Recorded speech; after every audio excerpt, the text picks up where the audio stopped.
Quando Guerra nas Estrelas foi lançado, houve uma mudança geral de todo o panorama dos filmes de fantasia e ficção científica, além de várias outras mídias.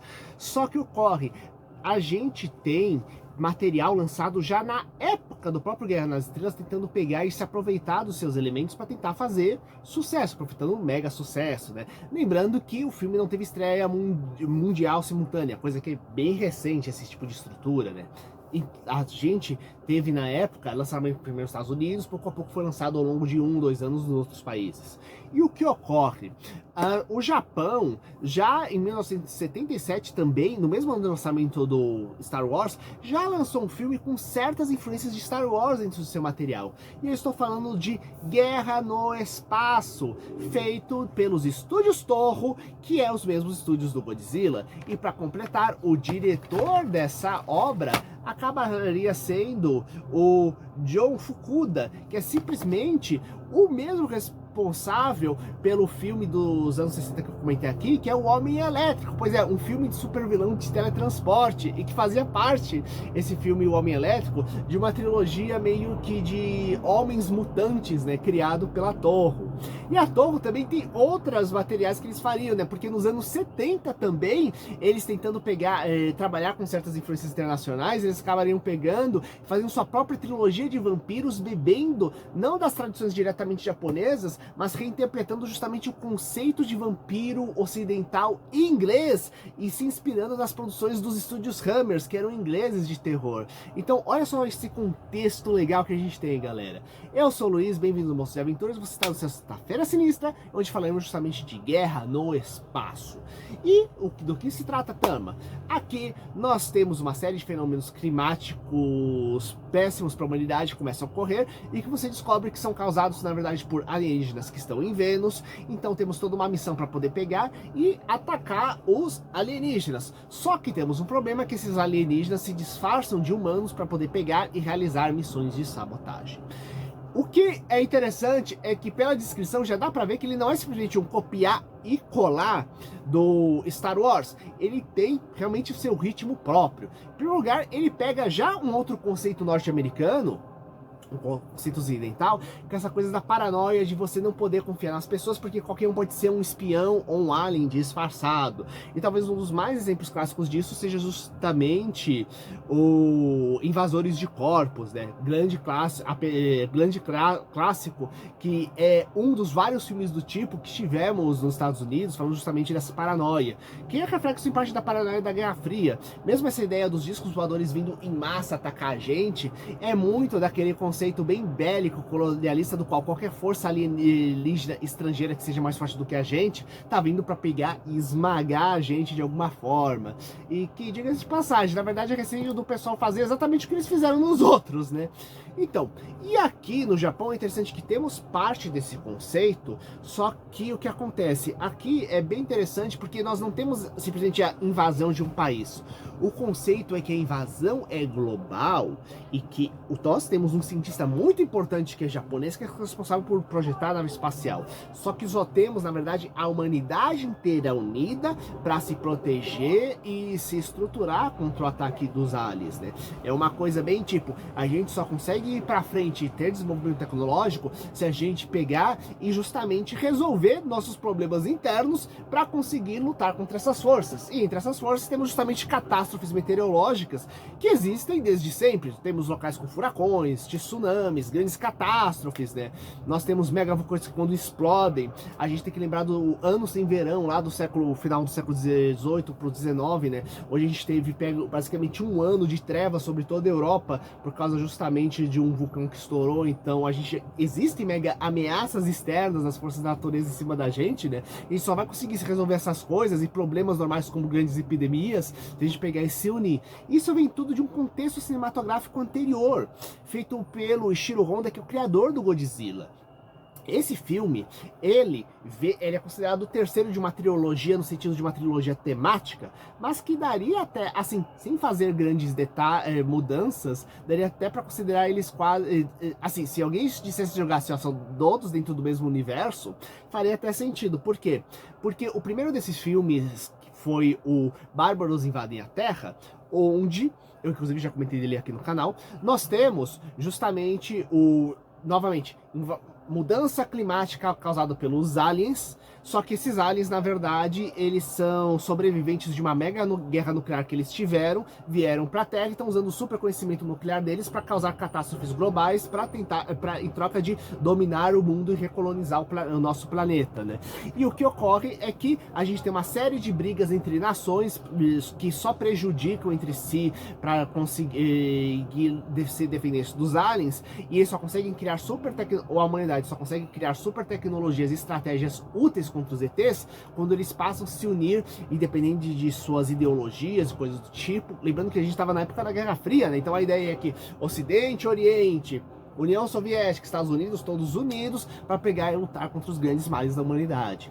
E no filme seguinte, que é o Mundos em Guerra, nós tivemos uma nova ameaça vindo para a Terra, só que com uma base na Lua, né? E aqui é diferente, onde começam os problemas aqui, só que a gente tem, como é um mundo onde a humanidade já é unida e fortalecida, nós temos um esforço global para mandar uma missão para a Lua para acabar com os alienígenas, né? E a base na Lua, na verdade, é uma base temporária, já que os ETs vêm de outro canto. E aqui não é muito diferente. Inclusive, quando o principal invasor aparece novamente, a gente tem um aspecto bem diferente, porque no primeiro filme a gente tem uma coisa muito colorida, com umas uniformes diferentes, né? No segundo a gente tem uma coisa bem mais morna, onde a gente praticamente nunca vê os ETs, né? A gente só vê os trajes que são os trajes espaciais mais tradicionais das pessoas. Aqui nós temos todo um colorido, um aspecto tentativa de fazer uma coisa bem forte, marcante visualmente, novamente, como no primeiro filme, só que com dois detalhes. Os uniformes mais coloridos justamente da tripulação espacial normal, né? Que inclusive me faz lembrar, inclusive, a divisão de cores de cargos que tem no Jornada nas Estrelas especificamente, né? Aqui não é falado uma divisão de carga, seja direta e indireta, através das cores, né? Mas dá pra ver que eles têm funções diferentes lá dentro. Então, é bem interessante, ajuda a dar um visual próprio, né? E a segunda camada de visual próprio é justamente estabelecer uma coisa mais tradicional, só que reformulada, onde, em primeiro lugar, as naves espaciais, tanto da Terra quanto dos ETs, mas somente a nave principal dos ETs e a grande nave terrestre que vai ver os ETs, tem um aspecto de grandes barcos, grandes navios de combate, só que reestruturados e reformulados para navegar pelo espaço. Com o navio da Terra, mas precisamente com a nave espacial da Terra, tem inclusive um bico em formato de broca com um laser, né, que serviria tanto para você dispersar meteoros e coisas no espaço, né, quanto como arma em si, né. E é bem interessante que o aspecto visual dessa nave acaba lembrando muito algo que seria usado décadas depois em outro filme japonês, né? Só que não da Toho, que é os estúdios que fizeram esse filme, mas sim da Tsuburaya, que são os estúdios do Ultraman, onde no filme Ultraman e os Oito Irmãos, que inclusive aconselho muito a assistir, tem disponível em português aqui no Brasil, nós temos o Ultraman vindo de uma dimensão paralela, cai num mundo que está prestes a ser atacado por um poderoso monstro alienígena, e ele precisa pegar os 8 humanos, que seriam meio que as variantes dos Ultramans daquela dimensão, e fazer com que eles recuperem seus sonhos para poder despertar os poderes do Ultraman, né? E o que acontece é que eles queriam ser viajantes espaciais, na época que eram crianças, né? E quando eles finalmente resolvem manifestar aquele sonho de verdade, né, é justamente uma nave espacial com o formato justamente de um barco, de um barco modificado flutuando para novas aventuras no final da história, né. Então, gente, eu não contei todo o filme, eu contei só os pedaços básicos. O principal é o processo de despertar dentro do filme do Ultraman, é justamente o processo de despertar dos sonhos de cada um, né? Então vão lá e assistam, né? Então a nave espacial, eu acho que acabou influenciando justamente essa nave espacial do Ultraman, né? Apesar que fazer naves, tipo, grandes barcos do passado, usar eles de inspiração para criar naves espaciais é uma tradição bem clássica, diga-se de passagem, né? Será que esse filme foi um dos precursor que estimulou isso daí, de repente? E o que acontece? O mesmo acontece com os vilões, só que é bem interessante porque aqui temos também um império espacial, só que quando a gente vê os detalhes desse império, quando a gente vê o interior da nave, é tudo tem inspiração greco-romana, mesmo o grande imperador do mal que aparece dentro da história, né? Como se fosse uma espécie de de imperador romano com trajes de gladiador, trajes de soldado, né, pegando e falando como ele quer pegar e anexar a terra como parte do império, né. Então é engraçado como justamente eles pegaram um grande império ocidental com várias influências, inclusive que tem altas influências estéticas, tanto na Europa quanto nos grandes colonizadores da Europa, quanto nos Estados Unidos, né? E botaram justamente como uma grande ameaça, querendo pegar e vir lá. Lembrando que os Estados Unidos, houve uma tentativa no passado, inclusive do Ocidente pegar e tentar colonizar o Japão e atacar, que principalmente o pessoal de Portugal, que tentou ir lá pro Japão, só que o Japão pegou e justamente chutou essa galera pra fora, né? Então, com isso a gente pega e tem justamente uma reinterpretação dessa questão tradicional da questão dos combates, né? Então a gente vai ter muito combate de nave espacial, ao mesmo tempo de cenas de repente alguém descobrindo que é um espião, né? E aquela coisa, não, a gente precisa continuar junto, né? Pra gente pegar e continuar lutando. Então é uma coisa muito tipo, a gente não pode se deixar levar pela paranoia, a gente não pode pegar e se deixar levar pelo medo, pra gente conseguir fazer as coisas tudo em grupo e não se atacar entre si, pra gente conseguir pegar e coordenar essas coisas e evitar de sermos esmagados e colonizados por essa galera, sabe? Eu acho bem interessante tudo isso.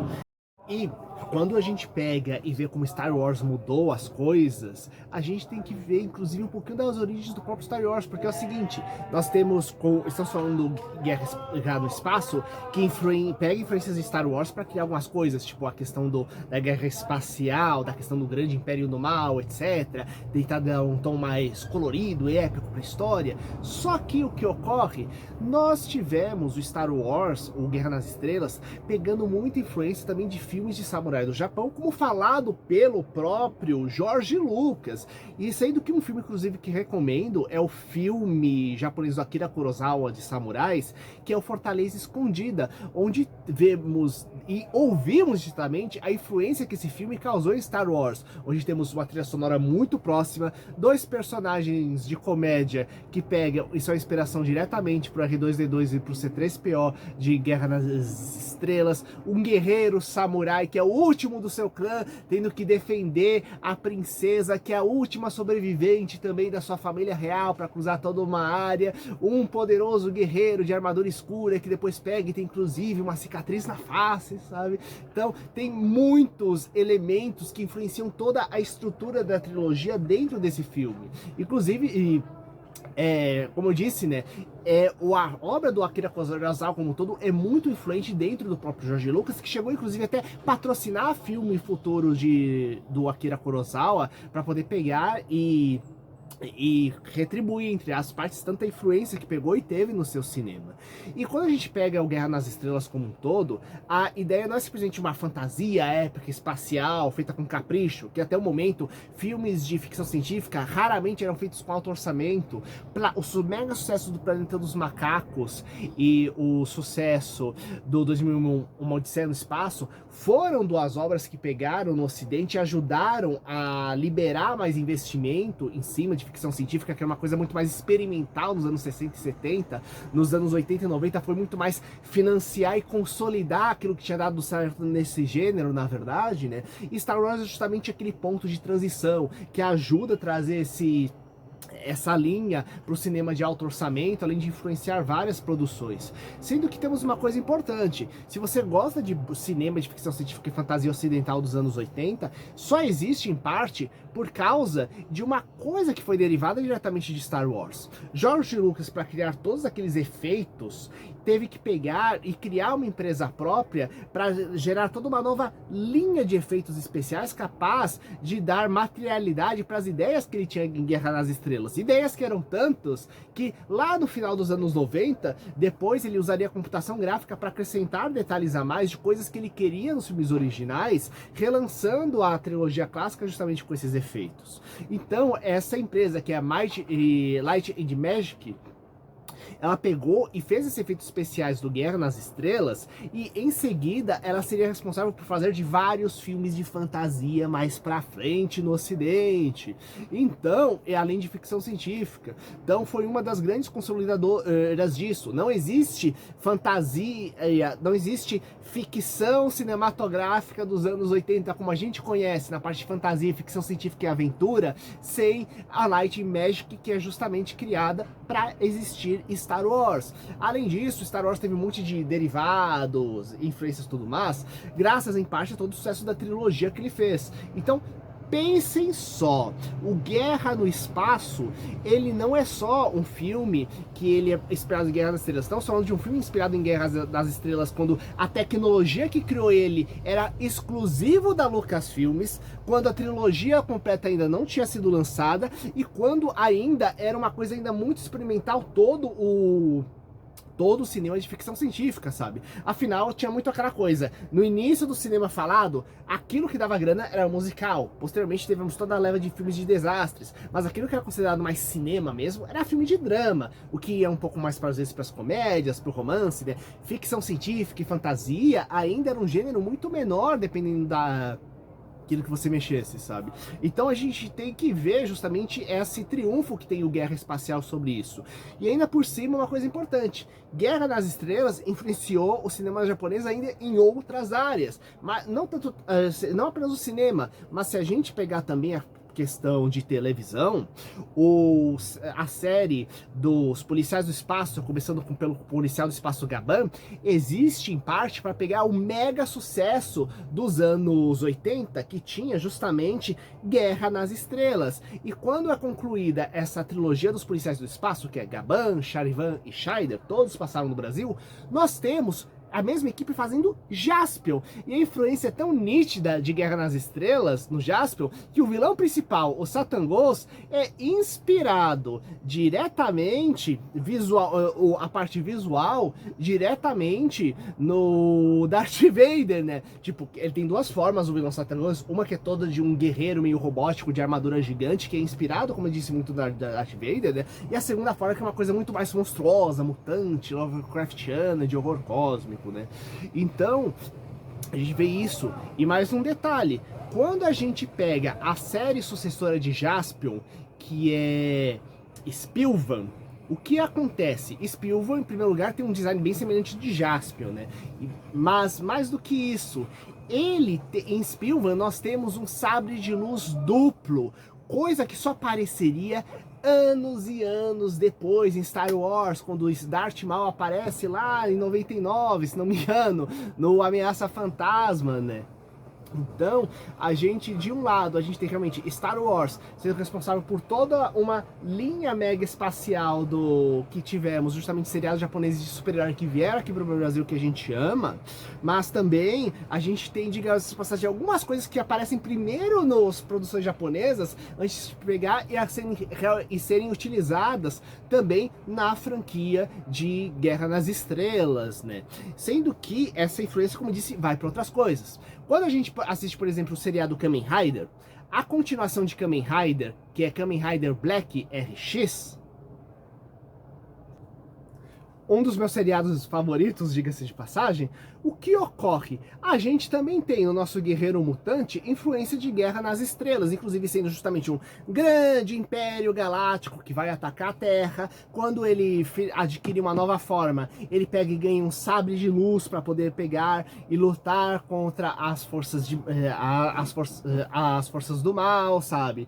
Temos toda a ideia da máscara disfarçando tudo mais metálica, só que ao invés de em tons de preto, em tons dourados, justamente no General Jark, que é o grande império, que é o grande general do Império Crisis, né, vindo para a Terra, né, entre outras coisas. Então é bem interessante como a gente vê coisas muito legais sendo pegas e desenvolvidas a partir desse tipo de influência. Fora as produções ocidentais também que tiveram influência, né, como por exemplo Mercenários da Galáxia, filme mais de baixo orçamento que muita gente gosta também, né, que mistura o conceito dos 7 samurais justamente com Guerra nas Estrelas, né, e por aí vai. vai. E eu quero saber que outras obras interessantes com influência de Guerra nas Estrelas vocês pegaram e já assistiram aqui. Fora isso, se vocês já assistiram Guerra no Espaço, coloquem nos comentários, compartilhem com seus amigos e até o próximo vídeo. Falou!